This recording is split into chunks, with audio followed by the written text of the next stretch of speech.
Hi, everybody, and away we go with another edition of the Stampede Wrestling Show. Live from Calgary, Alberta, Canada, this is Bob Johnson. We have a special edition of Hart Beat Radio this evening. We have probably one of the nicest guys you'd ever meet in the wrestling business, totally respected by the boys and the fans alike. Class act in his own right. Legendary manager, referee extraordinaire, just an overall super person and a great representative of our industry, Mr. Teddy Long, and he'll be joining us in just a second. But before I introduce Teddy to the show, I'm going to bring on our main host of the show, Mr. Bruce Hart.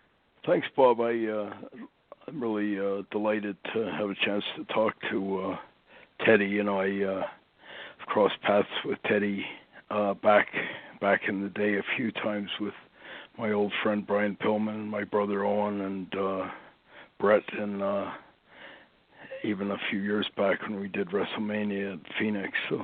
But just one of the really genuinely nice guys in the business, Teddy, and he's accomplished an incredible amount in this business. He's been at the forefront of so many major events in wrestling in the WWE and in WCW, and prior to that NWA Championship Wrestling, and delighted to have a chance to catch up with him again. Welcome to Hart Beat Radio, Mr. Teddy Long. Well, thank you so very much for having me. What an honor it is for me to be here on your show and to certainly get a chance to reminisce again with Bruce. It's been a long time since I've seen him, and it's great to know that he's still doing well and in good health. And, guys, I tell you, it's an honor for me to be here. And let me say hello and a big shout-out to all the people in Calgary, Alberta, because I know I've been there a lot of times. I had a lot of fun, and Canada is my place. I remember, Teddy, some of our mutual friends spoke so well of you. You know, one of which was my dear friend Abdullah. You know, he spoke extremely highly of you and had the utmost respect and regard for you. And then a few of my other old buddies, Brian Pillman always used to, when he was doing the Hollywood Blondes thing in the WCW back in the Eric Bischoff reign of error. Whatever Brian always used to, tell me, how much regard and respect he and Steve Austin had for you. Really genuinely fond feelings for you. And then another really good friend of mine who I kind of launched up here in Calgary, Mike Shaw, who was known in WCW as Norman the Lunatic. He told me you were one of the main kind of reasons he got over, and he had a lot of gratitude just for you managing him, and he said you were kind of one of the few guys he trusted down there at that time. He said that you're one of his really close friends down there, and he spoke very appreciatively of everything you did for him, and you've had a fascinating career, and maybe give us a little bit of insight, Teddy, as to when and where you started, what kind of was the things that kind of helped you kind of get your career launched back in the early days. Well, to give you, make a long story short, when you mentioned Abdullah is one of the reasons why I was able to break into the business. They were taping a wrestling show here in Atlanta, Georgia, back in the day in the 80s. It was called Georgia Championship Wrestling. And they filmed it at the old TBS studios downtown Atlanta. So I used to go down and take my son. Was that pre-Jim Barnett, or was Barnett part of that? No, that was Mr. Jim Barnett was involved at that time, too. He was the promoter. And so when they would have Georgia Championship Wrestling down there, me and my son went down to just watch the TV taping. And I had a chance to run into Abdullah the Butcher. And Abdullah was, had just got to Atlanta. He didn't know his way around. And so me and him kind of made friends, and he just wanted me to kind of ride with him and show him around in Atlanta. And I started doing that, and when I started going to the TV stations on Saturday morning with Abdullah, that's the way I got a chance to get in the back and kind of start hanging out around the boys. So to make a long story short, the first job that I got, it was putting up the ring, taking the ring down. That job came open, and I just started putting up the ring, taking the ring down. At that particular time, there wasn't no union people. There wasn't no people that had, that like today would help you put up the ring. So I had a real hard time sometimes. I'd have help putting it up, but when it was time to take it down, everybody was gone. So, but I struggled through that. I know the feeling. I think that was my first gig for my dad, was setting up the damn ring, and I can relate. Right. So I made it through that, and one night they had a show in Marietta, Georgia, at the Cobb Civic Center, and the referee did show up. So I was there because I took the ring, put the ring up, and so the promoter came to me and gave me a referee shirt, and she said, well, we don't have a referee. You're going to have to referee tonight. And I said, well, I don't know anything about that. She said, well, don't worry about it. Just go on in there. The guys will take care of you. They'll talk to you. They'll help you.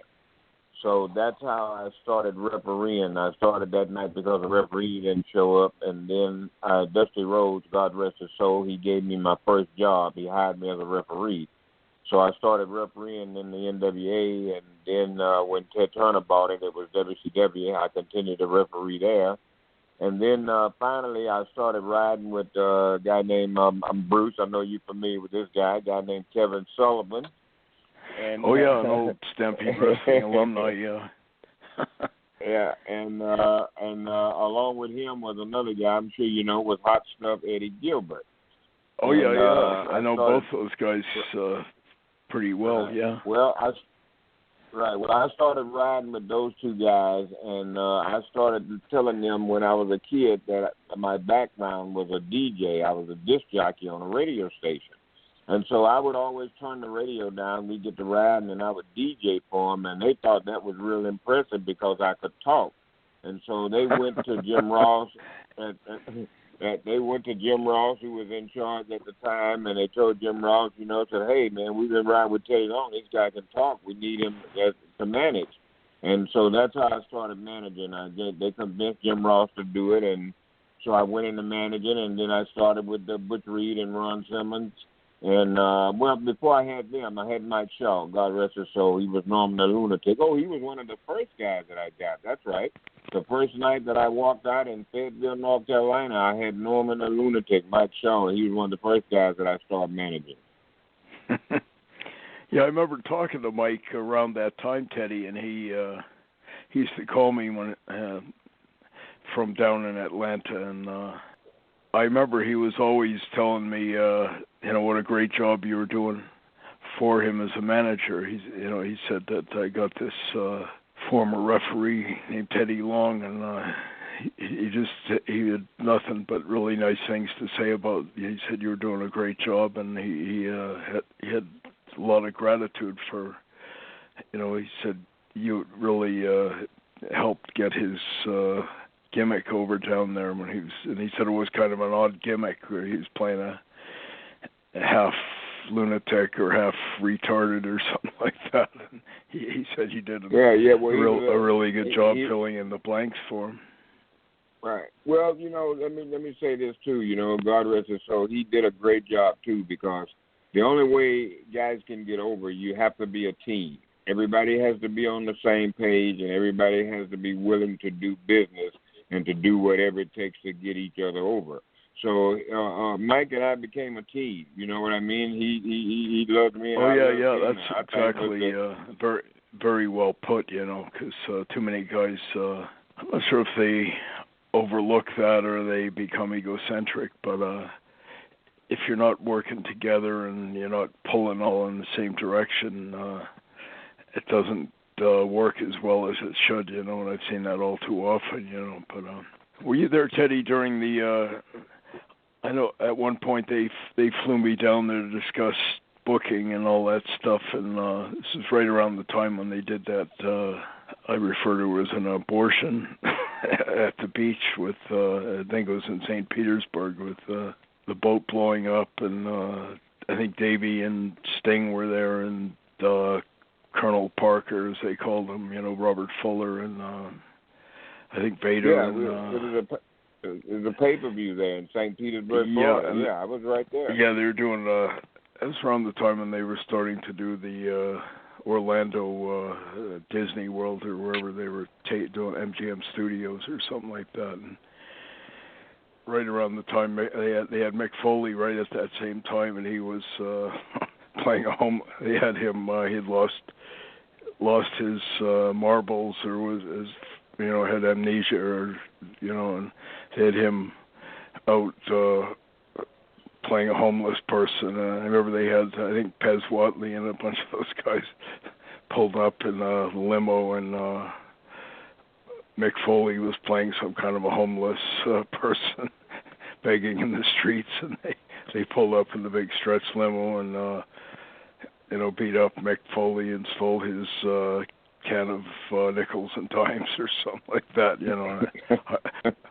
I remember seeing it, and it's like I think it was some guy named Bob Dew and Bill Shaw were kind of running the show for, and Jim Herd was around at that time. But I remember Pillman was kind of giving me the lowdown on how ass backward everything was at that time. They had some phenomenal talent in there, but it didn't seem like it was kind of necessarily being used that well. And, I remember I was there when the boat blew up and they had a dwarf with a shark fin on, and he almost drowned. And Eric Bischoff was making himself out to be Steven Spielberg II or something like that. I remember it was an interesting period, though, because it seemed like there was some potential for them to maybe make some strides at that time.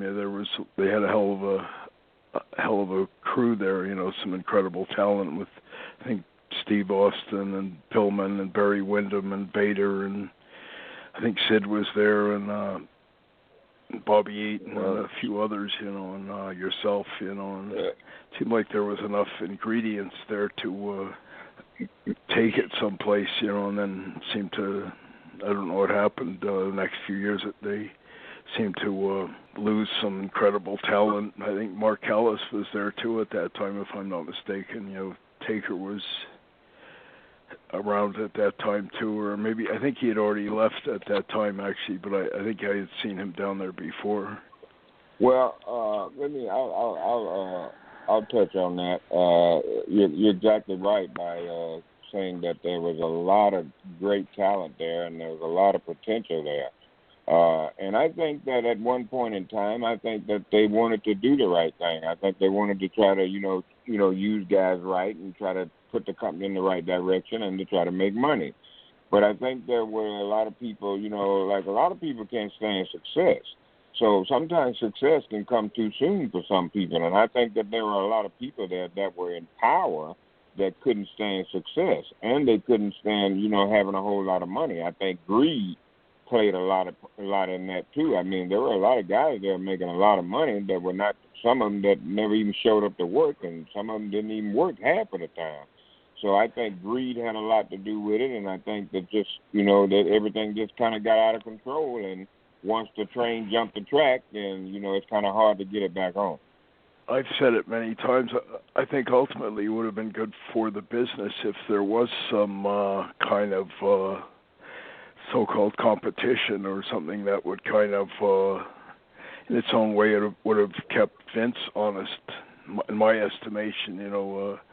I always found that, if you have a little bit of competition or somebody that's kind of driving you, you tend to do a better job yourself, and I think the business maybe has suffered since it's kind of become like a one-man show, and you don't have as much diversity, you don't have as many guys. I think back in the day, guys would stay in one place maybe for 6-8 months and go somewhere else, and it was kind of good for business, and it kind of,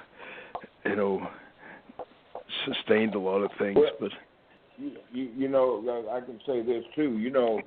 Like you said, it's really bad when it becomes, a one man's business, the one man's game, because not only does it, when it becomes a one man's game, it becomes a controlling game. That one man can control you and have you stay and do things that you may not want to do, but you have nowhere else to go.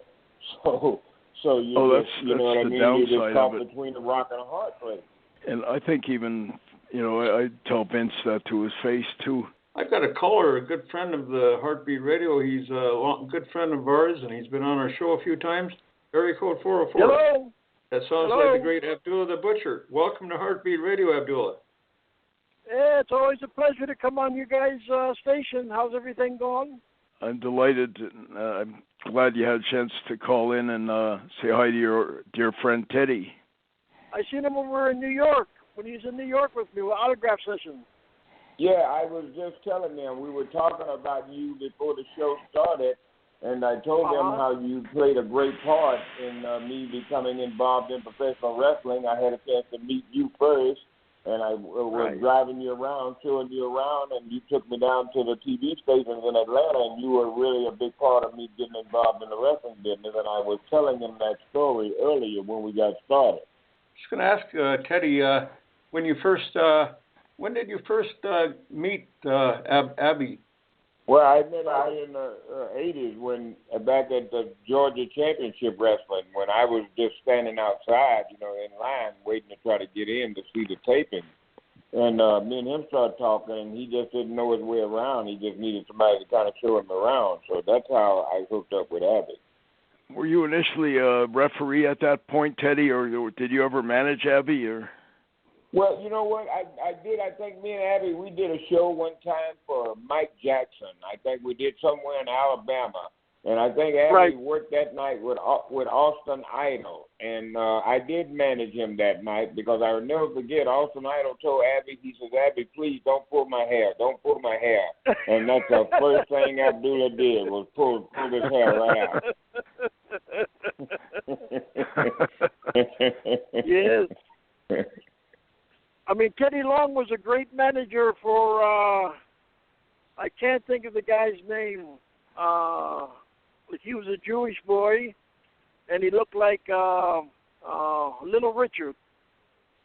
Mark Miro. Right. Was that Johnny B. Bad? Yeah, Johnny B. Bad. Yes. I mean, Dusty Rhodes got up there, and Dusty Rhodes says, hey, boy, this guy looks like Little Richard. And they fixed him up and done this with him.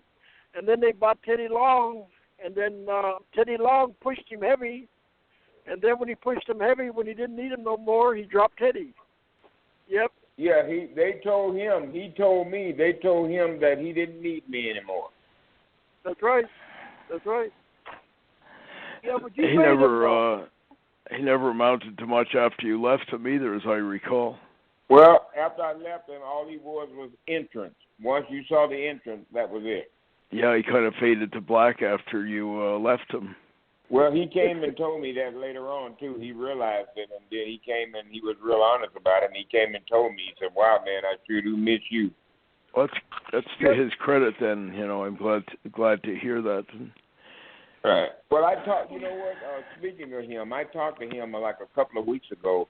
He just had heart surgery, and he's rehabbing from that, and he's like a motivational speaker now. He goes to a lot of churches and a lot of schools and colleges, and he speaks. But, he just had heart surgery, but he's doing good, man. You mentioned earlier, Teddy, had been around Mark Calloway, Mark Callis. When was that? Well, that was in the early 90s. That was after I started, before I got with Butch Reed and Ron Simmons. They put me with the Undertaker. I think Paul Heyman was managing him, and then I bought his contract from Paul Heyman, and I started managing me, Mark Callis. And then we went on as a single, and then I think I had the Skyscrapers at one time, which was Sid Vicious and Danny Spivey. And Sid Vicious got hurt, and then Mark Calloway stepped into that picture. So he was part of the Skyscrapers, and after that, that's when he left and went to New York, went to go to work for Vince. That was some impressive guys that you had, with Spivey and Sid, I guess, Skyscrapers or whatever they were called.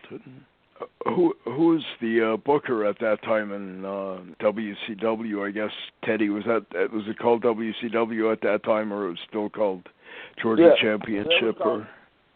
It was WCW at that time. Well, at that time, I think Kevin Sullivan, Eddie Gilbert was booking along with Jim Ross. I think Flair had his hand in it too, and then basically I think it stayed with Flair for a while. I don't remember when it changed. I think Bischoff came in and took it over. Yeah, that seemed. I don't know what happened at that point, but as we were saying before, it seemed like they had some pretty damn good talent at that time. I think Vader was there too, maybe Leon or whatever. Yeah. But I often wondered what happened because I remember Pillman and Steve Austin and some of those guys would give me before they left. They were the Hollywood Blondes at that time, but they told me they thought it looked like it had the potential to kind of take off, and then it seemed to go sideways. Well, they played the favoritism game. You know what I mean? That's what that was all about. If I don't like you, you ain't going nowhere. I'm just saying. I'm just telling it like it is. It's too bad because they had a with all Turner's money and the whole network behind them and all, they could have been a pretty successful operation. It seemed like they had all the pieces in place. And it seemed to kind of never quite materialize. It was just too damn bad. But when did you leave there, Teddy? I left in 97, I think I did, because I went to work with Vince in 1998. Did you leave on good terms, or just leave on your terms, or? Well, yeah, I left on good terms. They said they didn't have nothing for me, and they would just told me to just go home and wait until they figured something out. So they continued to send me my check every week, so I didn't worry about it. When you went to work for Vinny, were you a referee initially? Is that what you were? Or did you manage at that time too, or? When I went to work for Vince in 1998, I started there as a referee. How long did you ref then, and when did you transcend into being, I think you were a heel manager for a while, as I recall. I know my brother Owen used to mention you, but I think you were still a ref at that time. Yeah, I was a referee there, I think, for about 2 years, and then Vince found out that I could talk, and then that's when he transformed me over into being a heel manager. And I kept that heel manager role, I guess, maybe for about a year or two. And then next thing I know that he put me in the other position as being general manager of the Smackdown show. What of all the roles you've played, Teddy? What was the one you probably enjoyed doing the most? Well, I'll always remember my referee days, because my referee days is what brought me to the dance. If I had never become a referee, I'd have never made it to where I made it. I enjoyed every role that I had, because when I went to New York and I found out that Vince was going to use me and push me, and that he liked me and that he was happy with my work, my thing then was I was determined to show the people that said I had no talent. All the naysayers said I would never make it and I wouldn't do this and I wouldn't do that. My goal was to show them that I do have talent, and Vince McMahon gave me that opportunity. So I enjoyed anything that man asked me to do. I had no problem doing it, because I understand one thing about the wrestling business. It's not real. So you cannot let something get next to you about what you don't want to do, because that's what you get paid to do. You sign that contract, you do what you're asked to do, and that's what you do. So I never gave a problem to Vince, and I think that's why I stayed in my position for 9 years. Anything I was asked to do, I done it. I was able to keep up with Vince. I mean, a lot of times I did promos with him, and he would go off script, and he would start talking about something that was not written, which means now I got to catch up with him, and I got to I got to fit right in there and continue his conversation, and I was blessed and able to do that. And so I made him happy, and he made me happy by letting people know that I did have talent. So every role I was in, when I was a heel manager, a general manager, I enjoyed every one of them, because I had chemistry. I could get along with everybody that they put me out there with. Without blowing smoke, Teddy, I thought you did a hell of a job at every one I've seen you do. You you did it really well. You know, you did it with flair and very believably, and you made whoever you were interacting with look better. You know, which is what it's all about. So I took my job serious. Bruce and Teddy, I've got a question here from Jerry from Minneapolis. It says, can you ask Teddy, in his estimation, who are some of the best black wrestlers around right now, and who would he think would be the next best black WWE champion? Well, I really like Big E. Big E, he's part of the New Day, the WWE Tag Team Champions. I like him because he has a great look. I had a chance to work with him. He has a great attitude. He listens. Okay, he's not all high on himself. And I think that he's a young guy too. There's 10 years that they can get out of him. So I think with Mark Henry retiring, and I think that's what's going to happen. You know what I mean? I think that Big E would be the perfect guy to fit right in that slot, take Mark Henry's spot, and I think they could really use him and make some money with him. I like Big E. I think he would be the guy. I would agree. You know, he's got a good look and good size and paid his dues and all like that. So I've got another question here from Bobby in Queens, New York, and he says, can you ask Teddy about this word called the playa? Basically, a lot of my character was my own creation. Okay, the writers didn't give me the word player. I created that myself. And the way that I started with the player was I had a big Labrador Retriever dog, and his name was Boss. And Boss was always in the house, and Boss was always fooling around just in the way. And I would always look at Boss and tell Boss, come on, player, get out the way, player. And I just took that to TV and started saying it on TV. Became a trademark. Yeah. And the other thing, the dance that I was doing, that dance, I got that from my grandson. We bought him this walker, and we were trying to teach him how to walk. And every time he would get in that thing, he would just jump up and down, up and down. And so I started doing the dance, but I was doing it for him. I was showing him to look at TV and see me doing his dance. I didn't ever think the dance was going to get over, but then that got over too. I assume you're still on good terms with them, or? Well, I imagine so. I haven't talked to any of them. I finished up there in 2014. I went back, I think, in September to do the last Smackdown, the 15th anniversary for Smackdown. So I've been, maybe 2.5 years away from up there. So as far as I know, I left on good terms. But my thing is this, and I want to let everybody know that I'm not angry with anybody. I'm not mad with anybody. Vince McMahon gave me the opportunity of a lifetime. And I was there for 15 years. And I think within myself, I had a great run. So there's no reason for me to be angry.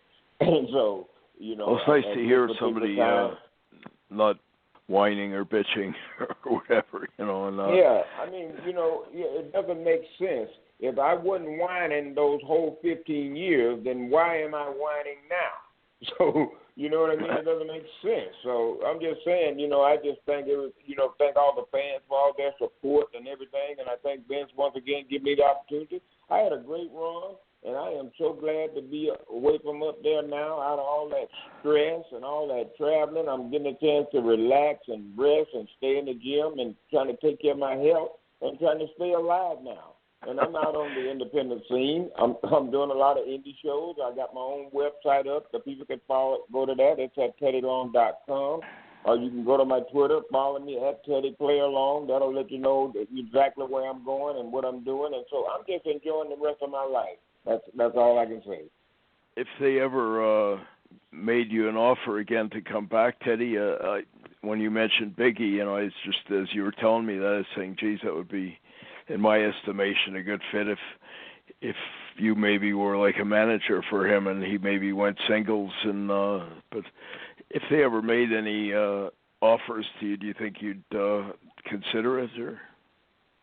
Well, Bruce, you know the wrestling business. Everybody's got a price. So I think for the right price, I would consider it. I would think a guy like Biggie, I don't know whether he's a great talker or not. I really don't know that much about that aspect of his work. But if you were, maybe, a mouthpiece or a spokesperson for him, I could see some potential, and in the old days, guys would leave and then they'd come back, and oft times when they came back, they were as hot as they'd ever been, and I know Abbey was like that. He came in here and then he'd leave and come back a year or two later and he'd be hotter than ever, so that's kind of the way the business used to be. But that would be great to see if that was to happen, 'cause I think they need a few new dimensions in there right now, Well, you know how they are. They don't do what they need to do. They do what they want to do. Which is part of their problem, a big part of their problem. That's right. Yeah. Sometimes, I think their egos get in the way of objectivity, and they're always talking about what's best for business, but more often than not, they're doing what's not best for business themselves, so from my own candid perspective, But well, listen, Bruce. Well, I agree. Teddy, I've got a question here from a guy in a place called Victoria, British Columbia. Pierre, he wanted to know, he says, can you ask Teddy if he, when they had Smackdown versus Raw, whether that was better than what it is now, where it's all kind of Smackdown and Raw all in one? Well, yeah, I think it was better because now, you at that particular time, you got two different brands. You got different guys on SmackDown and you got different guys on Raw. So you got, the good going, good versus evil or whatever you want to call it. But right now, when you're watching SmackDown, you're just watching the same guys that you just watched on Raw. So there's really not much difference right there. But when it was two brands, I thought it was great because people had the option to watch who they liked and who they liked on SmackDown, and then when they went to Raw, they had a chance to watch the guys on Raw that they liked. Do you think could you ever see them kind of making them separate again, or is that even viable anymore? Well, I think it would be viable if they had the talent to do that. I don't think right now that they have the talent to do that. I think basically a lot of the guys that they're using now are guys that come up from NXT, and they're real young guys, and they're still trying to do everything they can to get them over. If you don't get them over, where they're in a position to draw any money for you, then it's not going to be any good for them to go to SmackDown. They don't mean nothing. So I think right now, if you can get a bunch of guys that mean something and get some more talent so that they can have enough guys on the roster so they can have a different team on SmackDown and a different team on Raw, I think it would work. But right now, I just don't think they got the manpower. New guys that have come in the last decade that really became big stars seem to come from elsewhere, like Daniel Bryan or Seth Rollins or Dean Ambrose or there's a few guys that are, kids, sons of like maybe Randy Orton and Roman Reigns and some of them, but right. I haven't seen that many guys, trying to be objective, that came up from NXT that really transcended into superstars, and the word's overused down there.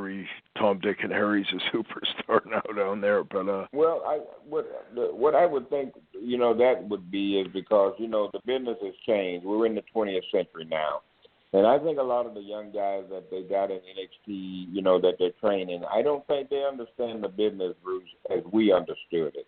I think they're just happy that they're in NXT, and once they go up to Raw and they be on Monday Night Raw, that's all they care about. I made it to the WWE, and I'm on Monday Night Raw. And ain't not one thought in their mind about, well, I'm up here on the big stage now. What am I going to do to get myself over? Let's see here. What can I do with my character? Ain't nobody thinking about that at all. And then the second thing they're not thinking about is, well, let me see. I wonder how much money can I make the WWE? I guess if I can make them a lot of money, I'll make a lot of money. So, see, nobody's thinking about that. Everybody just thinking about being on the WWE, and I'm on Monday Night Raw, and I'm on SmackDown, and I'm a big star.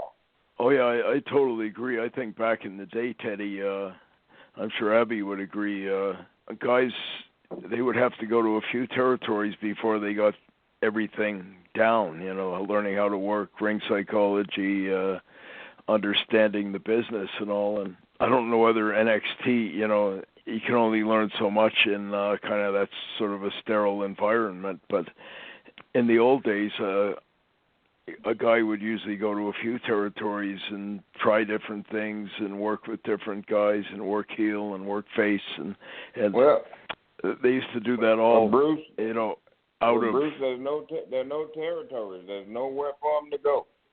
Yeah, and I think, it's no accident that almost all the guys that have made it, the Randy Ortons or the Daniel Bryans and the Seths and the Dean Ambrose, but I think all those guys kind of had to learn it doing the indies and the Ring of Honors and I think there's no substitute for that, I've been surprised that Vinny and them don't seem to grasp that, it seems to be one of the big things that's missing is, most of the guys that come up there, I've seen all kinds of guys that got to the WWE and they got a push and they either weren't ready or their gimmick wasn't down or it wasn't quite and you got to hit the ground running. In the old days, I know when my dad would bring in a guy like Abby or something, they would hit the scene with a big impact and it was balls to the wall. Nowadays, these guys kind of hit the ring and they push them a bit, then they have them do a job, and they put, and most of them never rise above that. I've seen so many of these guys. Even now, I'm seeing some of those new guys that are coming up, the Baron Corbins and these, the Wyatt family, the Braun Strowmans, and all these guys. They look like they got something, and then for whatever reason, they seem to kind of stumble, and the next thing you know, they're out of the territory, or they're out of the business, and that seems to be more the rule rather than the exception, unfortunately. But didn't mean to interject here. I got Matthew from Portland Wrestling. Had a couple of questions, old school questions. Well, the first thing I would like to ask Teddy is, did you ever imagine when you were paying dues on a ring crew over 30 years ago that one day you'd be trending worldwide? No, I never imagined that. In fact, I never imagined that I would even would ever become the general manager for Smackdown for 9 years, ECW or any other of those brands. But you never know. God works in mysterious ways. So it's just all a blessing for me. And like I said, all of it was quite a surprise. But I was just able that God blessed me and gave me the talent to do what I do, and that's what I'm going to continue to do. I know you went on to take over the managerial duties of Doom, Ron Simmons, and Butch Reed from Woman, and you led them to World Tag Team Gold, and they actually are the longest reigning NWA, WCW Tag Team Champions in history. That's correct. Yeah, the way that the turn was, I started refereeing, and they found out that I could talk, and when I was came up to put me in as a manager is when I turned on the Road Warriors in New Orleans at pay-per-view. I can't remember the name of it now. I got it right on the tip of my tongue. I just can't say it. But anyway, I turned on the Road Warriors and fast counted the Road Warriors, and they were going against Mike Rotunda and Rick Steiner. And that way, Rick Steiner and Mike Rotunda became the new World Tag Team Champion because I fast counted the Road Warriors. And then that's when I went back to TBS TV. Jim Hurt. I did some other stuff where I fast counted Junkyard Dog against Ron Simmons. They were working together, and then Jim Hurt fired me, and then I came back and I started scouting people, and then that's when I came from that and back into management. And then I wanted to ask you if you talked to any of the guys that you managed a little bit there in WCW during like the Monday Nitro years, like guys like Ice Train and Bobby Walker, Sergeant Craig Pittman, who a lot of people don't even remember those guys anymore. Right. Well, I haven't never talked to Bobby Walker. Hadn't seen him in maybe 20 years, maybe. Hadn't talked to Ice Train maybe about 3 or 4 months ago. He was at a gym, and one of my buddies that I worked out with, he called me and told me that he was standing there with Ice Train, and Ice Train wanted to talk to me, so I spoke with him. Like I said, Craig Pittman, hadn't seen him, hiding the head. I don't know whatever happened to him, and that was about it. I talked to Mark Merrill, which was Johnny B. Bad that I had back in the day, and he's doing a lot of positive stuff. So I did talk to Mark Merrow. I talked to Ron Simmons, quite frequently, almost twice a week. Hadn't had a chance to talk to Butch Reed. Don't know where to find him at. But other than that, those are basically the guys I talked to. I hadn't seen Danny Spivey, and I hadn't talked to Sid Vicious, which were part of the skyscrapers that I had. So other than that, I hadn't talked to any of the guys but those guys that I just told you about. You were the first guy to leave WCW and jump ship to WWE before any of the boys did. Well, the reason I did that is because I had a chance to talk to Jim Ross. Well, WCW told me, Eric Bischoff and them told me that they didn't have nothing for me right at the time, and they didn't know what to do with me, so they sent me home. So I came home, and I was, still collecting a paycheck. But I knew that may run out pretty soon or whenever my contract was up. So I was trying to get another job. So whenever my contract did run out in WCW, I'd be able to go to work somewhere. So I called Jim Ross up, and he was in the WWF at the time.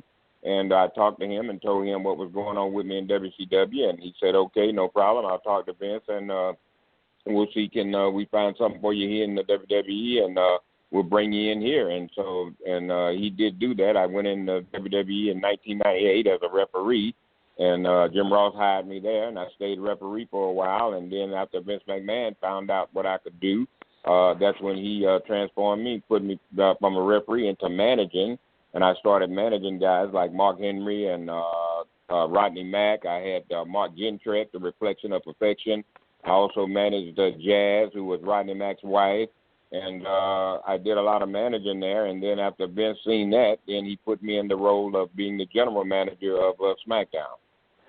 And what does it take for a non-wrestler to survive for over 30 years in the wrestling business? That's quite an accomplishment for a guy that doesn't, go in the ring and take bumps. Well, that's a blessing from God, man. You know what I mean? That when people say God is good all the time, that's a true statement. So it wasn't my call.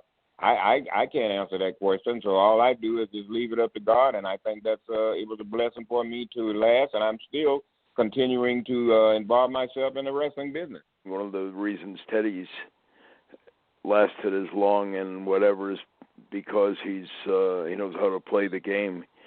I would venture to say that Teddy probably doesn't shit talk anyone, or isn't in the back engaging in the politics and the backstabbing and the ass kissing, and that's one of the ways you last in this business. I know from having been in the promotion, you got to sort of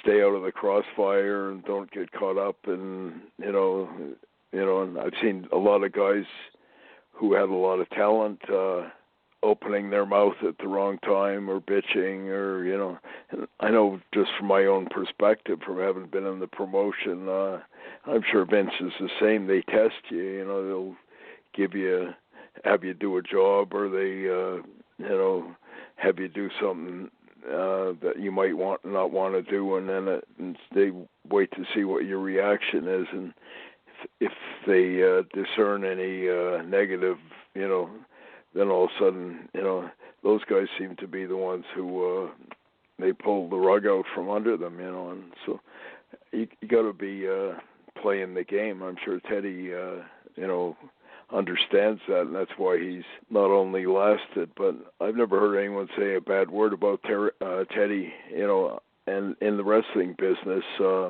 everybody's shit talking everybody, and that's my thing about this too, Bruce, is just like you said, there's really no explanation about it. It's really 3 words: play the game. It's just that simple. Play the game. Yeah, and playing the game is not knocking anyone, not shit disturbing, not kind of giving off bad energy. In this business, you almost have to know anything you say is going to go back to whoever, so you got to sort of have your eyes and ears open, and and you don't need to be kissing ass and all that either. I see a lot of guys who do that, and they, that doesn't necessarily work either. Well, you don't have to do that when you do your job. All Vince McMahon asks you to do is to get out there and do your job and do what you're asked to do.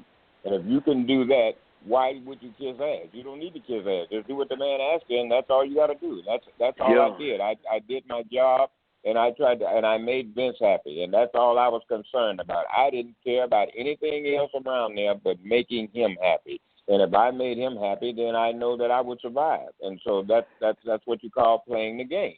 And I learned how to do that from many years of experience.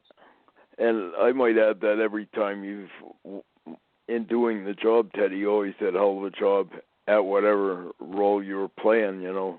You always do it with flair, and you got a very good aptitude for, whatever, whether you're playing the manager of Raw or refereeing or whatever, you always do it very conscientiously and, to the best of your ability. And not a lot of other guys, I might add, don't. I see guys going through the motions, or you can almost tell that they don't like what they're doing and whatever, and you can pick up on that. You must. What a lot of guys don't understand is what you're doing is not real. That's what they got to understand. It's not real. So you got to understand that those people that you meet in the street and tell you, man, I don't know why you did that on TV. I wouldn't have did nothing like that. Well, then you pay my bills for me, and I'll do exactly what you want me to do. If you don't want me to do something, then I got a bunch of bills here. I'll hand them to you. And if you can take care of all these bills for me, I'll be happy to do just what you want me to do. Oh, yeah, that's a great attitude. I wish we had more guys like you up here back in the day, Teddy, because I was doing the booking, and that was one of the first things you tell guys, if they were getting bent out of shape. Is like you're just playing a role. All you're doing is, whatever the script calls for. It's not, and by that token, Well, Bruce, it's Hollywood. You're an actor. It's just that simple. I wish, and I'm sure you'd say the same, Teddy. I wish some of a lot more of the actors or the guys playing the roles had that attitude, It's all too often, if it was just a matter of guys doing their job and playing their roles, the business would be a hell of a lot better. But when you got egos and you got insecurity and all these other, politics and shit coming in, it compromises your ability to play those roles. And, that's one of the prevalent problems with the business. Too many guys either become marks for themselves or they're, suspicious or insecure or whatever, and they can't just go out and give you the benefit of the doubt if you're the booker and just go out and do it, but if there was more guys that understood that and just went out and did it, the business would be a hell of a lot better, and there would be a lot less bullshit to it, but that's just the way it is, and it's been that way for quite a while, unfortunately, but when I go to work, I go to work. That's what I go there to do. Whatever I'm told to do, then I know to get out there and give it 100%. That's what the company expects from you. A lot of guys don't understand. They just walk out, think that they're out there on TV. No. That's not the way it goes. You're out there to draw money. And if you don't make any money for the man, then you ain't going to have no job. So it's real simple. If you go to the bank and try to draw some money out, how can you do that if you ain't put none in there? If Steven Spielberg tells you you're supposed to play this role, or you're supposed to, go down with the ship, or you're supposed to, turn heel or whatever, you just do it. You don't start demanding, how it's going to benefit you, or if all that other. It's just part of the job, And the simple part about it is you don't own the company. You work for them. Oh, totally. And if you don't like doing what the hell they ask you, there's the door, Then you leave. Yeah. It's just that simple. Yeah. You tell them goodbye. Thanks for the opportunity, and see you later. In the old days, if a guy didn't like something, there's other places for him to go, and most of the time it wasn't that uncommon for guys to not be happy if you tell them you needed to drop a belt or turn heel or do a job or whatever, but with the exclusion or the elimination of all these other promotions, it's that much more important that you follow the rules, you know, given that there's only two promotions, Vinny's and maybe TNA or whatever. You gotta kind of make sure you don't burn your bridges or get a black mark against your name, you know, because there's not too many options. Back in the day, you could maybe tell a promoter where to go because there was 30 other promotions. You know, even then it wasn't a good idea because all the promoters would talk to each other anyway and blackball people and crap like that. But nowadays you got to be pretty, you know, following the rules, or you're not going to last too long. Well, on a little bit lighter note, gentlemen, I do have another question for Teddy. Okay? Yeah. This is a question that I always ask anybody on the show. Teddy, after 30-plus years, what is the number one best rib you have seen? Jesus Christ, the number one best rib that I have ever seen. God, what was the one that just really stuck in your brain? Make sure the guy that you're talking about, Teddy, is no longer alive.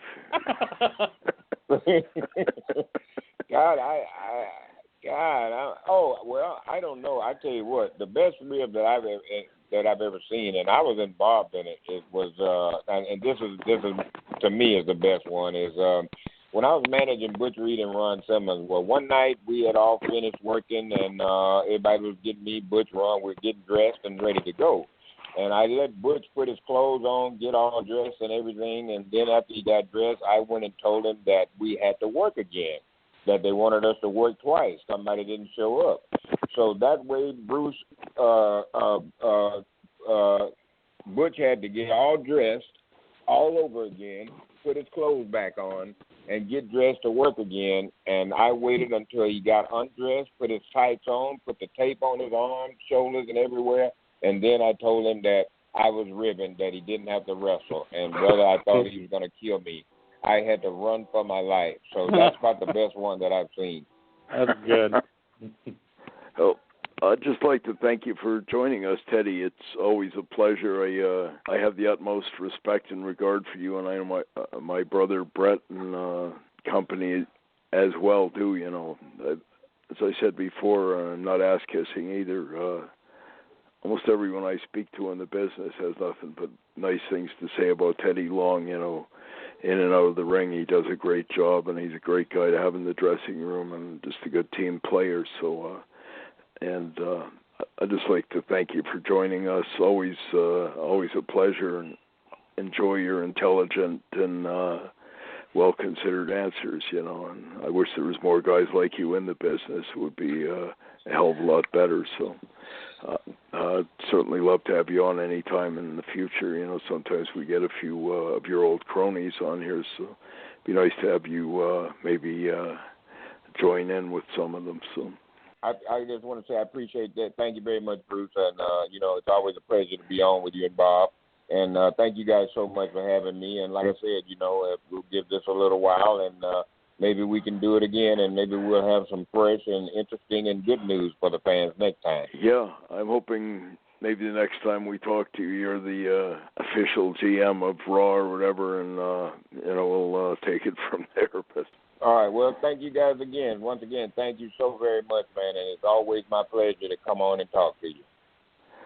All the best, Okay, Teddy. Thank you.